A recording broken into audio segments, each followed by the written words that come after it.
আসসালামু আলাইকুম ওয়া রাহমাতুল্লাহি ওয়া বারাকাতুহু। দেশ এবং জাতি যে যেখানে আছেন আপনাদেরকে একটি সতর্কবাণী দিচ্ছি। সতর্কবাণীটি হলো আগামী ২৭শে মে থেকে ১লা জুন এই সময়টা বাংলাদেশের জন্য একটি গুরুত্বপূর্ণ সময়। ওই সময়টাকে সামনে রেখে ভারতের যে কোনো ধরনের হত্যাকাণ্ড এবং যে কোনো ধরনের বাংলাদেশে বিশৃঙ্খলা তৈরি করতে পারে। কেন আমি বলছি ২৭শে মে আর ১লা জুনের কথা? ২৭শে মে বাংলাদেশ জামাত ইসলামীর সাবেক নেতা বর্তমান কারাগারে আছেন এটিএম আজহারুল ইসলাম। তার মুক্তির বিষয়টা অনেকটাই আমরা নিশ্চিত হয়েছি যে সে মুক্তি পাচ্ছেন আগামী ২৭শে মে রায়ের মাধ্যমে। আদালত থেকে সে মুক্ত হয়ে যখন আসবেন সেটা ভারত কিছুতেই করতে দিচ্ছেন না, কারণ যদি আজহারুল ইসলাম মুক্তি পেয়ে তাহলে জামাতের শীর্ষ নেতারা এবং বিএনপি নেতা সালাউদ্দিন কাদের চৌধুরীর ফাঁসিটাও মিথ্যা এবং বানোয়াট হিসাবে পরিচিতি অর্জন করবে। তাই একটি রায়ের সাথে বাকি সবগুলা রায়ের মানুষগুলা যে বেকসুর ছিলেন, তারা যে মাসুম ছিলেন, তারা যে এই কারণে অপরাধী ছিলেন না সেটা প্রমাণিত হবে।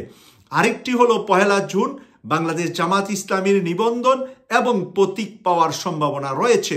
সেই রায়টিও জামাতের পক্ষে আসবে বলে আমরা এই পর্যন্ত যতগুলা জায়গা থেকে বিশ্বস্ত সূত্র থেকে পেয়েছি, সেখান থেকে যে সেই রায়টাও জামাতের পক্ষে আসলে আওয়ামী লীগের জন্য এবং ভারতের জন্য বড় মাপের তারা আঘাত হিসাবে দেখছে। যেমনটা তারা পাকিস্তানের সাথে হেরেছে, এমনটা তারা এই জামাত যদি বাংলাদেশে প্রতিষ্ঠিত হয় এবং এই রায় যদি জামাতের পক্ষে আসে, তাহলে আগামী নির্বাচনে জামাত হয়তোবা সংখ্যাগরিষ্ঠতা অর্জন করে সরকার গঠন করতে পারে। আর জামাত যদি সরকার গঠন করে ডক্টর মোহাম্মদ ইউনূসকে প্রেসিডেন্ট রাখবে যে জামাত, এই ব্যাপারে অনেকটাই নিশ্চিত দেখা যাচ্ছে, কারণ জামাতই একমাত্র ডক্টর মোহাম্মদ ইউনূসের পাশে সর্বশক্তি এবং সর্ব দিক থেকে তাদের কর্মী, তাদের বাহিনী দিয়ে সার্বিকভাবে সহযোগিতা করে যাচ্ছেন। সেই কারণে এই যে স্বৈরাচার হাসিনা বিদায়ের রেজিম হিসাবে কাজ করেছেন জামাত এবং শিবির, সেই বিষয়টা ডক্টর মোহাম্মদ ইউনূসের কাছে যখন পরিষ্কার, ইউনূস যখন এই দেশে প্রধান উপদেষ্টা হিসাবে আসছেন, তখন আমরা জানি যে ঢাকা বিশ্ববিদ্যালয়ে তৎকালীন ছাত্র শিবিরের সভাপতি ওনাকে সর্বপ্রথম ফ্রান্সে কল দেন।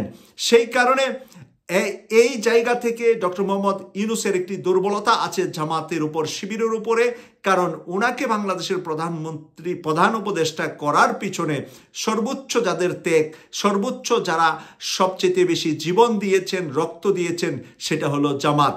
এখন জামাতকে ঠেকানোর জন্য এই পরিকল্পনা এঁটেছে র এখন কয়েকদিন পর দেখবেন বাংলাদেশে বিভিন্ন ধরনের ছাত্র সংগঠনগুলোর ভিতরে দূরত্ব তৈরির জন্য ঢাকা বিশ্ববিদ্যালয় দিয়ে তারা শুরু করেছে। এখানে ঢাকা বিশ্ববিদ্যালয়ের ছাত্র দলের একজন নেতাকে হত্যা করা হয়েছে। পরিকল্পিত হত্যা হিসাবে আমরা দেখছি আগামী ২৭শে মে এবং ১লা জুনকে সামনে রেখে এইভাবে ছাত্র দলের সাথে ছাত্র শিবিরকে যদি মাঠে নামিয়ে দেওয়া যায়, যেরকমটা এনসিপির সাথে মাঠে অলরেডি তারা নামায়ে দেওয়ার 50% এগিয়ে এসেছে। মাহফুজ আলমকে যারা পক্ষ নিচ্ছেন, মাহফুজ আলমের, তারা অনেকেই না বুঝে এবং বুঝে দুটেই আছে। কিছু কিছু এনসিপি নেতা না বুঝেই মাহফুজের পক্ষ নিচ্ছেন, কিন্তু মাহফুজ যে তার মাথা বিক্রি করে দিয়েছেন রর কাছে, মাহফুজ যে মাথা বিক্রি করে দিয়েছেন ডক্টর আসিফ নজরুলের কাছে, সেই বিষয়টা অনেকেই বাহির থেকে এনসিপির নেতারা বুঝতেছেন না, কারণ এরা অনেকটা তরুণ, কম বয়সের। এরা এতটুকু রাজনৈতিক প্রজ্ঞা বা রাজনৈতিক কূটচাল, বিশেষ করে সাউথ এশিয়া, দক্ষিণ পূর্ব এশিয়ার দেশগুলোতে রাজনীতি হয় কুরাজনীতি, সুরাজনীতি কম হয়, সুরাজনীতিবিদ কম থাকেন। একমাত্র সুরাজনীতিবিদ এসেছেন আমাদের ভাগ্যে সরকার পরিচালনায় জনাব ডক্টর মোহাম্মদ ইউনূস, যিনি রাজনীতিবিদ না কিন্তু রাজনীতিবিদদের বাবা। আমরা ইতিমধ্যে ওনার যে কার্যক্রম দেখছি, দেশের উন্নয়নের ক্ষেত্রে যে জোয়ার বয়ে আসছে, এই জোয়ার অনেকেই সহ্য করতে পারছেন না। আজকের যে গুড নিউজটি উনি দিয়েছেন বা ওনার প্রতিনিধি দিয়েছেন ভোলা সফর করে, আমরা দেখলাম যে ভোলা থেকে বরিশাল 21 কিলোমিটারের চাইতে বেশি লম্বা ব্রিজটি হবে বাংলাদেশে নয়, দক্ষিণ পূর্ব এশিয়ার মধ্যে সবচাইতে বড় ব্রিজ, যেটা পদ্মা সেতুর চাইতে ডাবল লম্বার দিক থেকে পদ্মা সেতুর চাইতে ডাবল 4 লেনে সেই ব্রিজটা হবে। আর এই ব্রিজটার খরচ পড়বে পদ্মা সেতুর চাইতে প্রায় অর্ধেক। পদ্মা সেতুর ডাবল লম্বা, কিন্তু খরচ পড়বে পদ্মা সেতুর চাইতে অর্ধেক। জাপান এখানে এগিয়ে আসছে বলে আমরা জানতে পারছি। যদি জাপানের সহায়তা এই ব্রিজটি হয়, তাহলে ভোলাবাসীর জন্য নতুন স্বপ্ন দেখা শুরু করছেন। আর এই নতুন স্বপ্ন কে দেখিয়েছেন? ডক্টর মোহাম্মদ ইউনূস দেখিয়েছেন। প্রায় 22 লক্ষ মানুষ ভোলাতে বসবাস করে, তারা তাদের প্রাণের ভালোবাসা, প্রাণের দোয়া, ভোলাবাসী নয়, পুরা বরিশাল বিভাগটাই ডক্টর মোহাম্মদ ইউনূসের কাছে আজীবন কৃতজ্ঞ থাকবে। আর এই ইউনূস যেদিকে যাবে, ভোটের পাল্লাও কিন্তু সেদিকে যাবে। এখন জামাত যদি ডক্টর মোহাম্মদ ইউনূসকে প্রেসিডেন্ট হিসাবে ঘোষণা দিয়ে তারা নির্বাচনে যায়, বা তারা আসলে ডক্টর মোহাম্মদ ইউনূসকেই তারা রাষ্ট্রপতি হিসাবে রেখে দিবেন, মাথার উপরে রেখে দিবেন, রাষ্ট্রের গার্জিয়ান হিসাবে রেখে দিবেন, এই কথা যদি জামাত ঘোষণা দেয়, তখন অন্যান্য দলের রাজনৈতিক অবস্থা কি হবে ইতিমধ্যে আপনারা হালকা পাতলা টের পাচ্ছেন। সবাই মিলে যাবে তখন জামাতের বিরুদ্ধে সিট ভাগাভাগি নিয়ে। এনসিপিকে সেই টুপে কেউ না কেউ ফেলেছে বলেই আমাদের কাছে মনে হচ্ছে, নতুবা হঠাৎ করে এনসিপির এই মানে তরুণ ছেলেরা, তরুণীরা, যাদেরকে পৃষ্ঠপোষকতা এতদিন জামাত দিয়ে আসছে, যারা জামাতের অর্থে দল বানিয়েছেন, জামাতের অর্থে তারা গাড়ি ব্যবহার করেন, জামাতের অর্থে তারা মিছিল মিটিং বিভাগে বিভিন্ন জায়গায় যাচ্ছেন, তারাই হঠাৎ করে জামাতকে নিয়ে যেই ধরনের মন্তব্য, শিবিরকে নিয়ে তারা যেই ধরনের মন্তব্য করছেন, অনেকে না বুঝে করছেন, আবার অনেকে নীরবতা পালন করছেন। তাই তাদের মধ্যে দুটা ভাগে বিভক্ত হচ্ছে। একটি ভাগ জামাতের সাথে আগামী নির্বাচনে অংশগ্রহণ করবে, আরেকটি ভাগ আমার কাছে মনে হচ্ছে যে বিএনপির সাথে নির্বাচনে অংশগ্রহণ করবে। তাই বিএনপি ভাগ আর জামাত ভাগ, কোন ভাগটি শক্তিশালী হবে সেটা দেখার জন্য আমাদেরকে আরো কিছুদিন অপেক্ষা করতে হবে। সবচাইতে বড় অপেক্ষার দিনটা আমাদের শেষ হবে ঈদের আগেই, আমরা বুঝতে পারছি। 1 জুন ঈদের 1 সপ্তাহ আগে কিন্তু জামাতের নিবন্ধন এবং প্রতীক বরাদ্দটি আসার সম্ভাবনা এখানে রয়েছে। এর কয়েকদিন আগে 27 মে আসছে এটিএম আজহারুল ইসলামের মুক্তির রায়টি আসছে বলেই আমরা মনে করছি। তাই এটিএম আজহারুল ইসলামের রায়ের মাধ্যমে আওয়ামী লীগের কবর রচনা হবে। কারণ আওয়ামী লীগ যা করেছিল এতদিন, যে হত্যাকাণ্ডগুলা ঘটিয়েছিল, সবগুলা হত্যাকাণ্ড যে পরিকল্পিত, এর বাস্তব প্রমাণ হবে এটিএম আজহারুল ইসলামের মুক্তির মাধ্যমে। এবং তাদের সকল আদালতের কার্যক্রম, আদালতের সাথে যত বিচারক, প্রসিকিউটর যারা জড়িত ছিলেন, সবাই সেই খুনের জন্য দায়ী হিসাবে নতুন করে ওদের নামে আবার মামলা তৈরি হবে এক আজহারুল ইসলামের মুক্তির সাথে সাথে।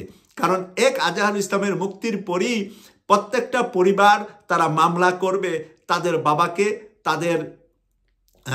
তাদের স্বামীকে যে হত্যা করা হয়েছে সেই কারণে তারা যখন মামলা করবে, সেই মামলায় ফেসে যাবে এই 15.5 বছরের ভিতরে যত হত্যাকাণ্ড ঘটিয়েছে, মানে 71-এর নাম দিয়ে তাদের। সেই কারণে তাদেরকে বাঁচানোর জন্য মাহফুজকে এখন ব্যবহার করছে ডক্টর আসিফ নজরুলের ঘংরা। এখানে এই ঘংরা কিন্তু শক্তিশালী। এখানে সেনাপ্রধান ওয়াকারুজ্জামানও জড়িত আছেন। আসিফ নজরুলকে বানাতে চেয়েছিলেন প্রধান উপদেষ্টা, সেনাপ্রধান। বহু চেষ্টা করেও বুকে পাথর বেঁধে এই সেনাপ্রধান মেনে নিয়েছেন ডক্টর ইউনূসের নাম। ডক্টর ইউনূস যখন দেশকে মাটি থেকে আকাশের দিকে নিয়ে যাচ্ছেন, এখন 53-54 বছর যারা রাষ্ট্র পরিচালনা করেছে তাদের মুখে মানুষ থুতু দেওয়া শুরু করছে। কারণ কেন থুতু দেওয়া শুরু করছে? ডক্টর ইউনূস এই 9 মাসে বাংলাদেশকে কোথায় থেকে কোথায় নিয়ে যাচ্ছে এবং আগামী 9 মাসে উনি কোথায় নিয়ে যাবে। এই 18 মাসও যদি উনি সরকারে থাকেন, তাহলে দেখা যাবে যে গত 54 বছর যা হয়েছে না, 18 মাসে দেশ তা হয়ে যাবে। তাহলে দেশ কেন হলো না, কেন করা গেল না, কোন রাজতন্ত্র, কোন পারিবারিক তন্ত্র আমাদেরকে আটকে রেখেছিল, এই সকল হিসাব নিকাশ বের হয়ে যাবে আগামী 9 মাসে। এবং আগামী এই কয়টা দিনের মধ্যে জামাতের 2টা রায়ের মাধ্যমে বোঝা যাবে দেশ কোন দিকে যাচ্ছে এবং দেশের সর্ববৃহৎ শক্তিশালী রাজনৈতিক দল কোনটি হচ্ছে। আমরা 2টি রাজনৈতিক দলই থাকবে বিশ্বাস করি এবং আমাদেরও দরকার, গণতন্ত্রের জন্য দরকার। বিএনপি শক্তিশালী অবস্থায় থাকবে, জামাত শক্তিশালী অবস্থায় থাকবে। 2টি দল থেকে জনগণ যাকে বেশি ভোট দিবে সেই সরকার গঠন করবে। জনগণের পছন্দের যে কোনো একটা আসুক, আমার তাতে কোনো আপত্তি নাই। আমি 2টাকেই ভালোবাসি, 2টার একটা আসবে, আওয়ামী লীগ নিশ্চিহ্ন হয়ে যাবে, জাতীয় পার্টি নিশ্চিহ্ন হয়ে যাবে, অন্যান্য ছোট দলগুলা বিলুপ্ত হয়ে ওই 2টা বড় দলের সাথে যুক্ত হয়ে যাবে। যারা যাকে ভালোবাসেন তার সাথে বিলুপ্তি করে যুক্ত হয়ে যাবেন নির্বাচনের আগে। কারণ বাংলাদেশ যদি 2টি রাজনৈতিক দল থাকে, দুটোই ডানপন্থী থাকবে, দুটোই ভারত বিরোধী থাকবে। ভারত প্রেম যার আছে সে সরকার গঠন করতে পারবে না, জনগণ ভারত প্রেমীদেরকে ভোট দিবে না। কেটিভি 24কে সাবস্ক্রাইব করে নিয়মিত আমাদের ব্রেকিং নিউজগুলো দেখার আমন্ত্রণ জানিয়ে বিদায় নিলাম। আমি সৈয়দ মাসুক, লন্ডন থেকে। আল্লাহ হাফেজ।